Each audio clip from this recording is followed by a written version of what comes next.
Episode की starting में हम मैक को देखते हैं जिसने 2 हफ्ते से गिटार पर फुल फोकस कर रखा था क्योंकि वो उस सॉन्ग को ढूंढना चाहता था जिस सॉन्ग को सुनकर सन सो जाता है। बट वो ऐसा कर नहीं पा रहा था। सोलर मैक के पास आता है और बोलता है, बड़े ध्यान से कर रहे हो? मैक बोलता है, हाँ, मैं सन के लिए वो सॉन्ग ढूंढ रहा हूँ जिसे सुनकर वो सो जाता है।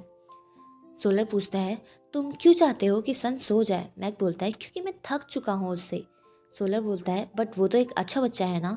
मैक अपना टी शर्ट दिखाते हुए बोलता है, देखो मेरे इस टी शर्ट को। उसने इस टी शर्ट को कलर वाले कपड़ों के साथ धो दिया और अब ये पिंक हो चुका है। ये सुनकर सोलर खुश नहीं लग रहा होता है। मैक आगे बोलता है, मुझे पता है कि वो मदद करना चाहता है बट उसकी मदद के कारण चीज़ें और बुरी हो जाती है। इससे अच्छा तो वो कुछ करे ही ना। ये सुनकर तो सोलर का पूरा मोह ही उतर जाता है। सोलर खड़ा होता है और सीधे घर के बाहर चला जाता है।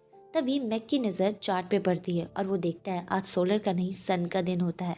वो सन के पीछे जाता है। उसके बाद हम स्कूल का सीन देखते हैं। प्रिंसिपल और जी दोनों काम कर रहे होते हैं। तभी वहाँ पर मैक भागते हुए आता है और पूछता है, क्या आप दोनों ने सन को देखा? वो दोनों मना कर देते हैं। मैक बताता है, सन सुबह सुबह घर से निकल गया था। प्रिंसिपल बोलती है, क्या तुमने तुम्हारे घर के सामने टैक्सी और बाइक वालों से पूछा? मैक बताता है, हाँ, मैंने पूछा था। उन लोगों ने बोला कि उन लोगों ने उसे स्कूल के सामने ही छोड़ा था। जी बोलता है, बट मैं तो आज स्कूल में सबसे पहले आया था, मैंने तो उसे देखा ही नहीं। प्रिंसिपल बोलती है, क्या कोई ऐसा स्टूडेंट है जो हमारे स्कूल के आसपास रहता हो? तभी हम एल्सा और उसके दोस्तों के साथ सन को देखते हैं। सब मिलकर बड़े लोगों की बुराई कर रहे होते हैं। तभी एल्सा के पास और उसके दोस्त के पास जी और मैक का कॉल आता है बट अरोरा उन्हें उठाने से मना कर देती है और बोलती है कि उन्हें पता लग जाएगा। सन बोलता है, क्या हम रेडी है अपने सीक्रेट मिशन के लिए? बट हाँ, इसके बारे में बड़े लोगों को पता नहीं चलना चाहिए। फिर वो खड़ा होता है और बोलता है, आज हम जाएंगे मेरी मॉम से मिलने। दूसरी तरफ मैक परेशान हो रखा होता है। तभी प्रिंसिपल मैक और जी को एक लाइव वीडियो दिखाती है जो कि एल्सा का होता है। एल्सा बोलती है कि आज हम सीक्रेट मिशन पे हैं और हम सन को उसकी मॉम से मिलवाने लेके जा रहे हैं। पीछे सन भी उस कार में बैठा होता है। अरोरा बोलती है, एल्सा तुम क्या कर रही हो? ये सीक्रेट है, इससे सबको पता चल जाएगा। एल्सा लाइव से चली जाती है। जी बोलता है, ठीक है तो चलो चलते हैं। मैक बोलता है, मुझे एड्रेस नहीं पता है। जी बोलता है, क्या तुम एड्रेस नहीं पता? तुम उनके दामाद हो भी? प्रिंसिपल बोलती है, कोई बात नहीं, मैं सोलर के रिकॉर्ड से निकाल लेती हूँ। उसके बाद हम उन तीनों को सोलर के घर के बाहर देखते हैं। गेट पर ताला लगा होता है। तभी वो अंदर देखते हैं कि सोलर की मॉम लाउड म्यूजिक पे डांस कर रही होती है। वो लोग आवाज़ लगाते हैं बट मॉम को सुनाई नहीं देता है। मैक देखता है कि गेट के बीच में थोड़ी जगह है। वो वहीं से निकल के चला जाता है। जी भी निकल जाता है बट प्रिंसिपल के लिए थोड़ी सी प्रॉब्लम हो जाती है। मैक सीधे मॉम के पीछे जाके खड़ा हो जाता है। मॉम उसको अचानक से देख के डर जाती है और बोलती है, तुम लोग यहाँ क्या कर रहे हो? मैक बोलता है, मॉम, सन सुबह सुबह घर से निकल गया था और वो यहीं पे आ रहा था आपसे मिलने के लिए। क्या वो यहाँ पहुंचा है? वो जैसे ही बोलता है तभी वहाँ पर सन भी पहुंचता है। सन जैसे ही मैक को देखता है वो वहाँ से भागने लग जाता है। मैक सन को पकड़ता है। सन बोलता है, आप क्या कर रहे हैं? आप क्यों आए मेरे पीछे? आप तो थक चुके हैं ना मेरे से। मैक सीधे सन को गले लगा लेता है और माफ़ी मांगता है। सन भी मान जाता है। मैक उसे उसकी मॉम के घर लेके जाने लग जाता है। तभी सन उसे रोकता है और बोलता है, तुम उधर किधर जा रहे हो? ये रहा मेरा घर।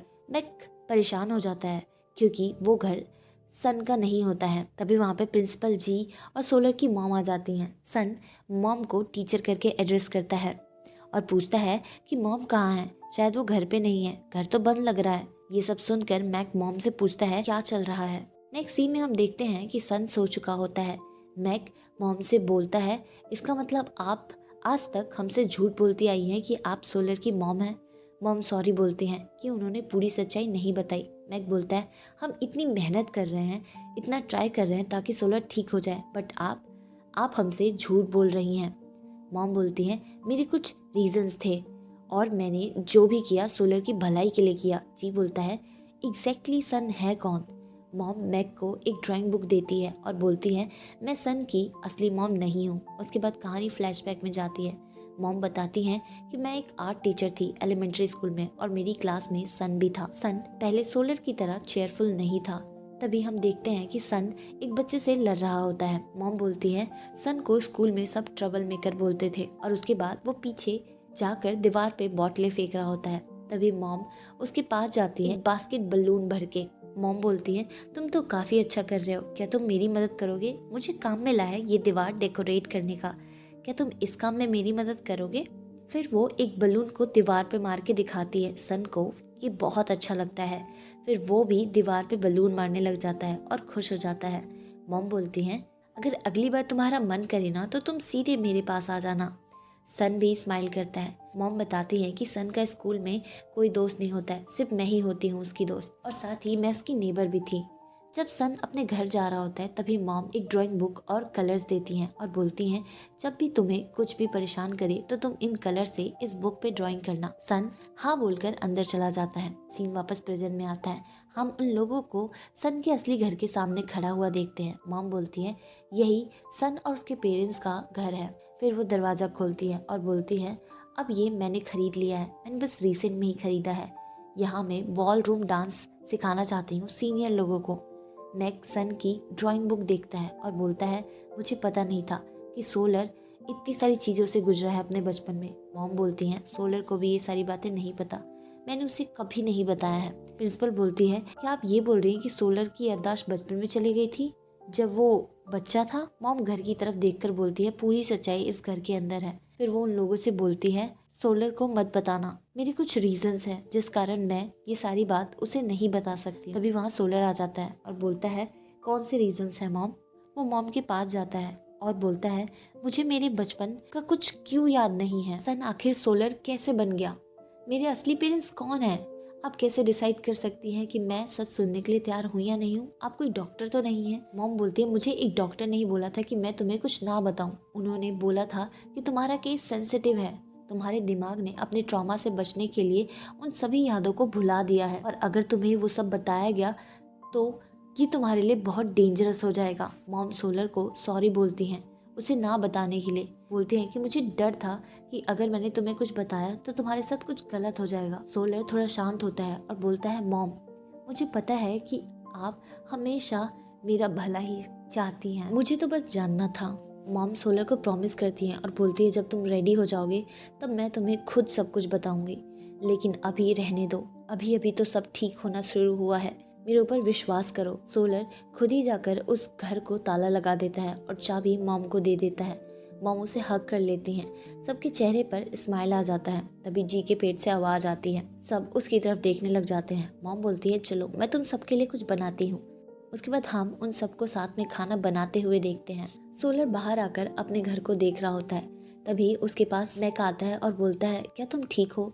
सोलर बोलता है, मॉम इतने टाइम से मेरा ध्यान रख रही हैं, अब वो धीरे धीरे ओल्ड हो रही हैं, लेकिन मेरी हालत देखो, मैं उन पे बोझ नहीं बनना चाहता। मैक बोलता है, मैं हूँ ना। ये सुनकर सोलर स्माइल करता है। तभी वहाँ पे जी प्रिंसिपल आ जाती है। सोलर सबसे बोलता है, गाइस ये सही टाइम नहीं है, बट मैं उस घर में अभी जाना चाहता हूँ, मैं वेट नहीं कर सकता हूँ। प्रिंसिपल बोलती है, क्या ये सही होगा? सोलर बोलता है, ये तो मुझे भी नहीं पता, बट मैं सच्चाई जानना चाहता हूँ। तभी मैक बोलता है कि मेरे पास एक प्लान है। उसके बाद हम उन सबको साथ में खाना खाते हुए देखते हैं। जी और प्रिंसिपल मॉम के साथ बातें करके उन्हें घुमाते हैं। मैक और सोलर वहाँ से उठकर चले जाते हैं। मॉम पूछती हैं, वो दोनों कहाँ गए? जी बोलता है, वो दोनों बर्तन धोने चले गए। मॉम उनके पास जाने लग जाती है, बट प्रिंसिपल उन्हें रोकने की कोशिश करती है, लेकिन वो नहीं रोकती हैं। तभी जी सॉन्ग प्ले कर देता है और मॉम वहीं पर डांस करने लग जाती हैं। वो डांस कर ही रही होती, तभी पीछे से मैक चाबी ले जाता है। मैक और सोलर उस घर के अंदर जाते हैं। वो वहाँ एक लेडी की बड़ी सी फोटो देखते हैं। वहीं पर वो सोलर की कुछ बचपन की फोटोज भी देखते हैं। एक बॉक्स में मैक को सोलर की फैमिली फोटो मिलती है।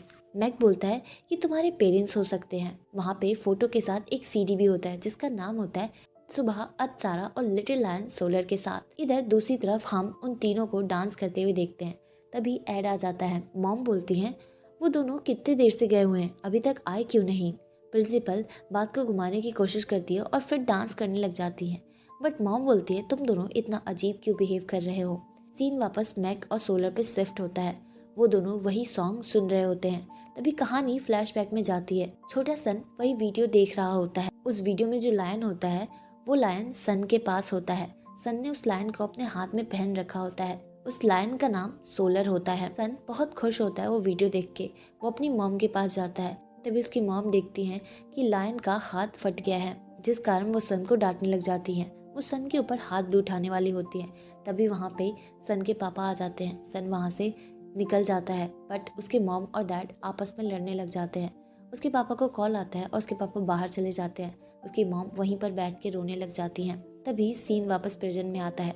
सोलर के सर में दर्द हो रहा होता है। वो मैक से बोलता है शायद मुझे कुछ बातें याद आ रही हैं। दोबारा दिखाया जाता है कि सन अपनी मॉम के साथ सड़क पे होता है। मॉम बोलती है तुम ही वो कारण हो जिस कारण मेरे हाथ से सब चला गया, मेरा सब बर्बाद हो गया। थोड़ी देर में हम देखते हैं कि वो लायन वहीं गिरा हुआ था और उसके ऊपर खून के छींटे पड़े हुए थे। सन भी वहीं बेहोश पड़ा हुआ था और उसे भी चोटें लगी हुई थी। तभी सीन वापस प्रेजेंट में आता है। मॉम वहाँ आ जाती हैं। सोलर उनके पास जाता है और पूछता है मेरी असली मॉम कौन थी, अप्सरा कौन है। मॉम कुछ बोल नहीं रही होती है। सोलर रिक्वेस्ट करने लग जाता है। मॉम बोलती है वो तुम्हारी असली मॉम थी जो कि अब इस दुनिया में नहीं रही हैं। सब शॉक हो जाते हैं। मॉम आगे बताती हैं कि उसका नाम अप्सरा था। वो टीवी शो की होस्ट थी, बट तुम्हारे जन्म के बाद उनका टीवी शो उनके हाथ से चला गया। उसकी जगह पे एक एनिमेटेड कार्टून दिखाया जाने लगा जिस कारण वो डिप्रेशन में चली गई।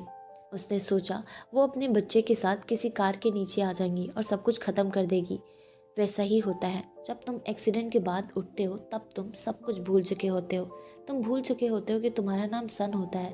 तुम अपने आप को सोलर बताते हो और तुम्हारी याददाश्त भी चली गई होती है। सोलर पूछता है कि मेरे डैड का क्या हुआ। मॉम बताती हैं कि वो अचानक से गायब हो गए, उनके बारे में कुछ भी नहीं पता। सोलर मॉम के हाथ को पकड़ता है और थैंक यू बोलता है कि आपने अच्छा है ये पहले नहीं बताया, ये तब बताया जब मैं हैंडल कर सकता हूँ। अगर पहले बताया होता तो शायद मैं इस बात के साथ जी ही नहीं पाता। मॉम सोलर को गले लगा लेती है और उसके बाद धीरे धीरे करके बाकी सब भी उन दोनों को गले लगा लेते हैं। नेक्स्ट सीन में हम मैक और सोलर को साथ में लेटे हुए देखते हैं। मैक पूछता है तुम क्या सोच रहे हो। सोलर बोलता है क्या वो सब मेरे कारण हुआ था, मेरे जन्म के कारण वो डिप्रेशन में चले गए और उन्होंने ऐसा डिसीजन लिया। मैक उसे कंसोल करता है और बोलता है कुछ चीज़ें बस हो जाती हैं, चाहे वो अच्छी हो या बुरी हो। उसके बाद हम जी और प्रिंसिपल को सोलर की असली मॉम का वही गाना सुनते हुए देखते हैं। तभी वहाँ मैक आ जाता है और बोलता है ये सॉन्ग इतना फैमिलियर क्यों लग रहा है। उसे उसी वक्त याद आता है। वो बोलता है ये तो वही सॉन्ग है जिसे सन सुनकर सो जाता है और फिर सोलर बनकर उठता है। प्रिंसिपल बोलती है क्या ये सॉन्ग, बट वो तो तुम्हारा सॉन्ग था ना जो कि तुमने लिखा था अपने हाई स्कूल में। मैक बोलता है हाँ, बट मैंने पक्का ये सॉन्ग सुना था बचपन में और इसी मेलोडी का यूज करके मैंने अपने लिरिक्स लिखे थे और सीडी में रिकॉर्ड किया था, इसीलिए सन इस सॉन्ग को सुनकर सो जाता है। जी बोलता है ठीक है चलो हम करके देखते हैं। मैक प्रिंसिपल को वो लाइन ठीक करने के लिए देता है। उसके बाद वो सब काम पे लग जाते हैं। उन लोगों को ऐसे मेहनत करते हुए देख के मॉम को बहुत खुशी होती है। अगले दिन हम सन और मॉम को दीवार पे बलून फेंकते हुए देखते हैं। उसके बाद वो दोनों जी, मैक और प्रिंसिपल के पास आते हैं। प्रिंसिपल सन को वो लाइन देती है। सन खुश हो जाता है। जी बोलता है अंकल मैक के पास तुम्हारे लिए एक सॉन्ग भी है। सन और मॉम मैक के पास बैठते हैं। मैक सॉन्ग प्ले करता है। सन की आंखों में आंसू आ जाते हैं और धीरे धीरे वो सो जाता है। थोड़ी देर में वो उठ जाता है और सबको देखने लग जाता है। मैक पूछता है क्या तुम सोलर हो। सोलर हाँ बोलता है। सब बहुत खुश हो जाते हैं। उसके बाद मैक सोलर को बताता है कि हमने वो सॉन्ग ढूंढ लिया है जिससे सन सो जाता है। मैक और सोलर और मॉम एक दूसरे को हक करते हैं। जी और प्रिंसिपल भी खुश होते हैं। नेक्स्ट सीन में हम देखते हैं कि सोलर अपने घर का सारा सामान डोनेट कर देता है, बस अपने पास कुछ सामान रख लेता है। मैक पूछता है क्या तुम सही में ये सब डोनेट करना चाहते हो। सोलर हाँ बोलता है। प्रिंसिपल बोलती है ये काम तो हो गया, अब सबको मेरी मदद करनी पड़ेगी स्कूल के काम में, क्योंकि एनुअल टैलेंट शो आ रहा है, अगले हफ्ते ही है। उसके बारे में सोचते ही मुझे लगता है कि मैं सब छोड़ छाड़ दूँ। सोलर बोलता है आप चिंता मत करो, अब तो मैं भी आ चुका हूँ ना, तो मैं आपकी मदद करूंगा। उसके बाद सब साथ में डांस करने लग जाते हैं। एक सीन में हम सोलर और मैक को साथ में देखते हैं। वो साथ में क्वालिटी टाइम स्पेंड करते हैं और इसी के साथ ये एपिसोड यहीं ख़त्म हो जाता है।